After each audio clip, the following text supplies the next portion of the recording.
talk a little bit about preparation and rehearsal. I'm in New York here, finishing the last few weeks of conservatory with Todorow's conservatory, Tom Todorow's conservatory, which has been an amazing, transformative experience since September. And this Friday is our last class. Friday night, we have a 1-minute monologue showcase where all of us are putting up 1 minute of a monologue. So coming down the wire here, we've been encouraged and reminded to be making sure that we're rehearsing the crap out of it and fleshing everything out that we could possibly get out of that 1 minute. And so I went and got this. I had one of these back in Toronto and then I lost it, but this is one of them little clickers like that you see a bouncer have, keeping track of people in and out.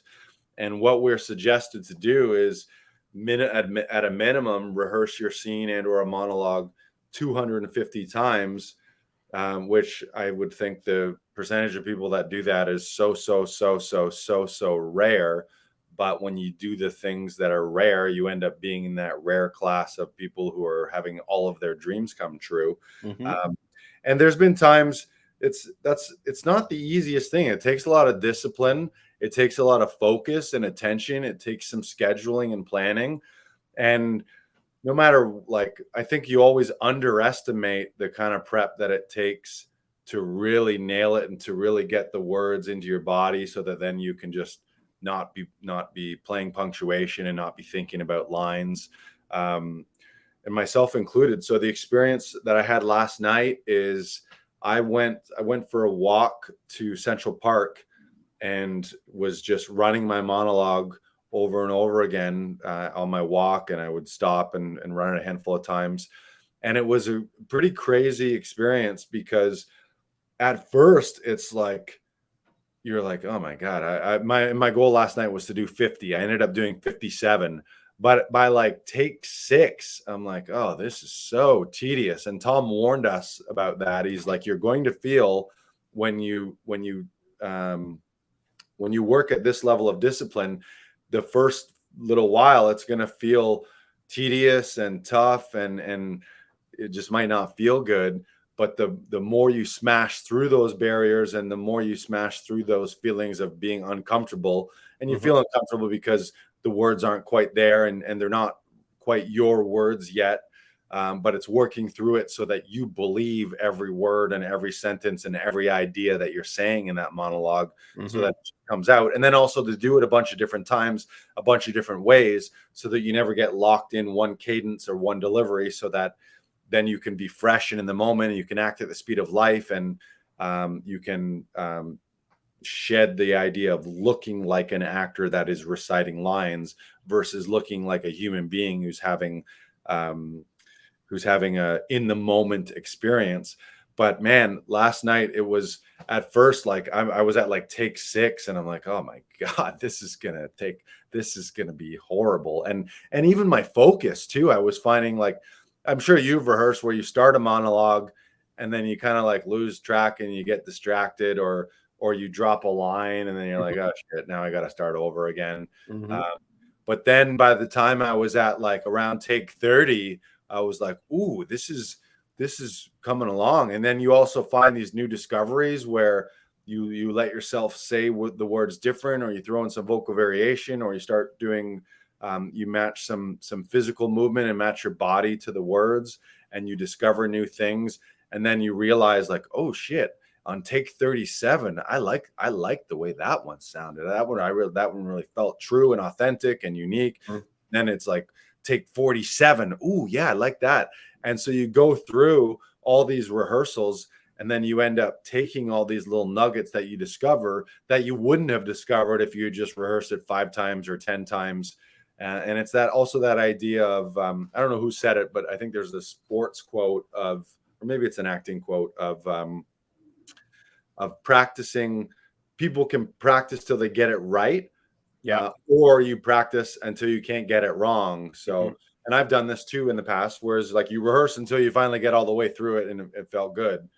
But that's just the beginning. Then you got to do it another maybe 250 times so that it's just in you. You can do it backwards and forwards. You can do it with your eyes closed. You can do it walking backwards. You could do it lying down. You could do it while doing sports, you could do it while running, while doing the dishes, you can do it every which way. And it's impossible for it to not be there.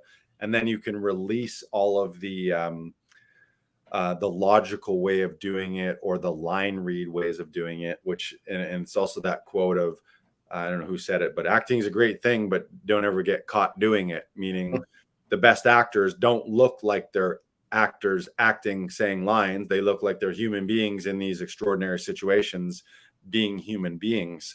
And you can't really release that until you've done that many rehearsals. So last night was a breakthrough for me to have that discipline, because I can't say that I've done 57 rehearsals of anything in the last little while. I've slacked a little bit of that, or at least in one session. So it was like an hour and a half of walking. And then by the end of that, I was like, oh shit, this is way more in me. And I'm going to do another 50 or 60 tonight. I'm going to do another 50 or 60 tomorrow. And then we do it on Friday, we put it up. So on Tom's recommendation, get yourself one of these from Amazon, or I got mine from Staples, and put in the discipline to smash through all these rehearsals. And what's on the other side of that is something that you didn't even realize you had in you, because you make all these discoveries in rehearsal. And then also you feel really good because you're like, oh shit, like someone who goes to the gym, you realize I'm a disciplined person, and I can decide I want to do something, and then I actually do it. And in a world where the only one actor gets the gig, and there's maybe 10% or 1% of all actors, from community theater all the way up to Hollywood A-listers, it's a rare breed that's living their dreams and getting everything they want in their life and working consistently to the point where they never really have to work again.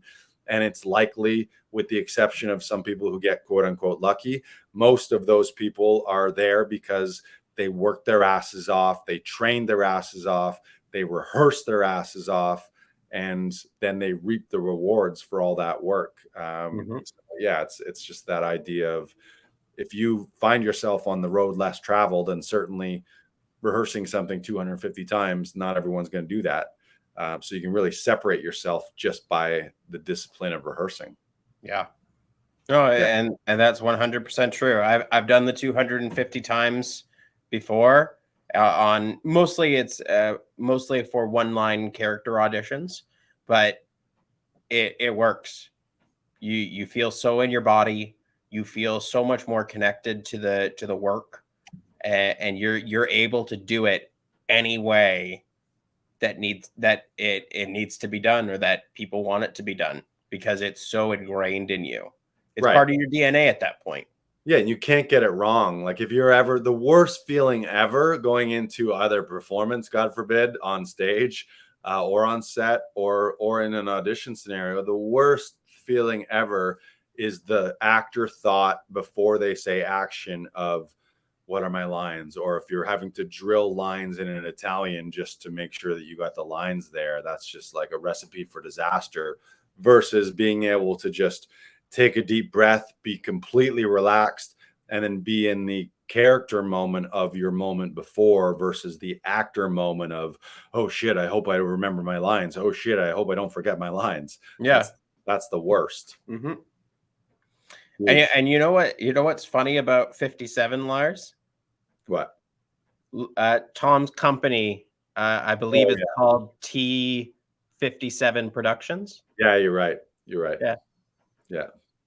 Fun fact. Just a little fun fact for you.